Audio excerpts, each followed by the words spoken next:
Good morning, good afternoon, good evening, folks. Michael Zuber, one rental at a time, back with the CEO of Hemlane. How you doing, Dana? I'm great. Thanks for having me. Absolutely. One of the things I haven't talked to you about, I actually call it the cheat code to wealth. Full credit to Dion from Dion Talk for naming it that. I've just stolen it, or I don't know. Do you steal it if you give them credit? I don't know. Anyways, it is something that I believe house hacking is. I believe whether you're house hacking a fourplex, meaning living in one unit, renting out the other three, or perhaps being like Spencer Cornelia, who is renting out bedrooms in Las Vegas. I think house hacking really is a great way to get on the property ladder, great way to reduce your personal expenses. But we need to talk about management because there is a tenant landlord, or at least a landlord roommate relationship that needs to be tracked, enforced, have audit trail, and all of that good stuff. So when you hear people house hacking, what do you think, Dana? Do you think they should, just do it willy nilly, or what's going on? Yeah. So first of all, I couldn't agree more with you on the house hacking. And I wish I were that smart when I was in my Me too. late 20s to do house hacking as a way to get on the property ladder, not only for a primary residence, but also for building up a rental portfolio. And with that, I've had a lot of friends do it successfully, but typically when I talk to them, there's this reservation of how am I going to do the management with difficult situations? Because now I'm not someone's roommate, I'm also someone's landlord. Exactly. And whether it's in your house hacking within the house, or if it's the unit next door, you obviously don't want that tension with a duplex or a fourplex. And so I have some pros and cons. I'm sure you do as well. Of course. I think obviously the pros of doing it yourself and being the landlord and self-managing it is you live right there. You need to do a showing, great, you can. You need to go check on something and troubleshoot something before you send out a service professional, great, you can. Where I think there is a downside is during any of that conflict or emotional aspect of it. Yeah. And an example of that is you're the neighbor next door in the duplex and you're the landlord says, I really want to install a garbage disposal because of X, Y, and Z. You have no intention to do that. If you live farther away, this is our policy. We actually don't install garbage disposals. But if you're their neighbor, suddenly they're like, I can't believe Michael didn't just install my landlord install my garbage disposal, and you're sharing the wall with them, right? Yeah. And that's actually where I think it gets very difficult, and how to manage that. I think there's flexible ways to do it. I've seen it done successfully. I want to hear your thoughts on it though, as well, Michael, like from a pro side and con side, what do you see with the house hacking? Yeah. So again, full disclosure, I like to talk about things I've done, which I've not done house hacking, but I've spoken with Dion and dozens of other house hackers. And this, I do have an informed opinion. House hacking is a business. That is what most people need to realize. It is not a hobby.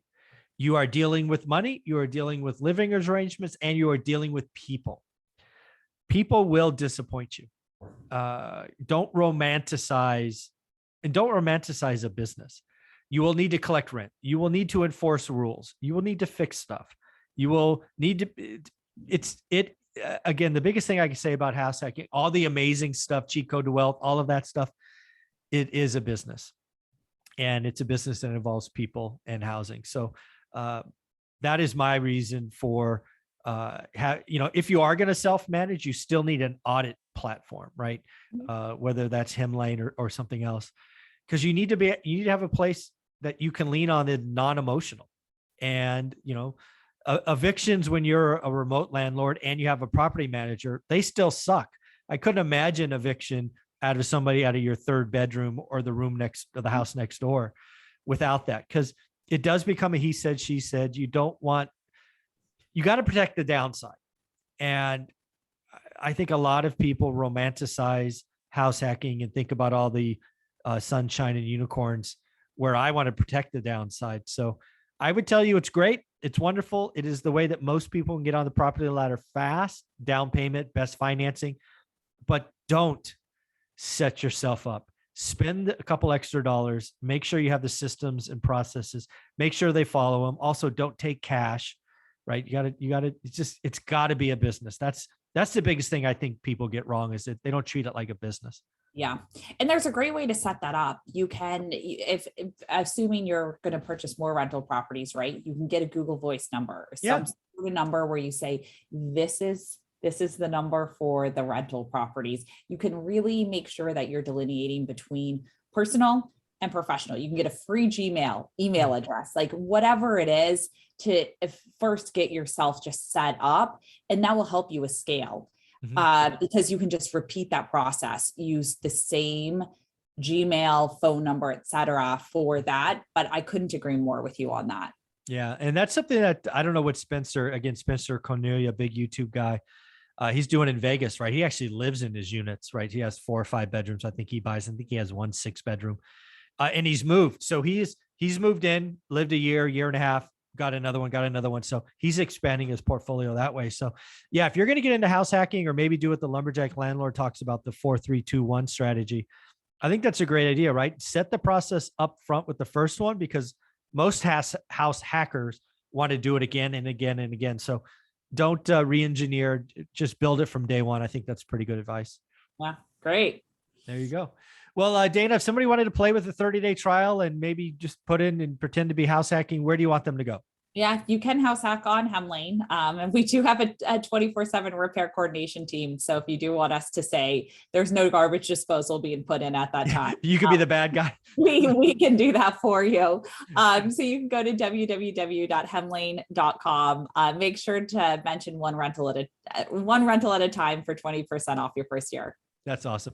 And again, folks, Dana's gone the extra mile for you. In my free course, there's a PDF with a 30-day trial. Most of you want to be landlords, go pretend, practice. And if you're in the course, the paid course, she's actually done video walkthroughs. So go watch that bonus material. She's really helping us out, free or in the course. Thanks, Dana. Great. Thanks for having me.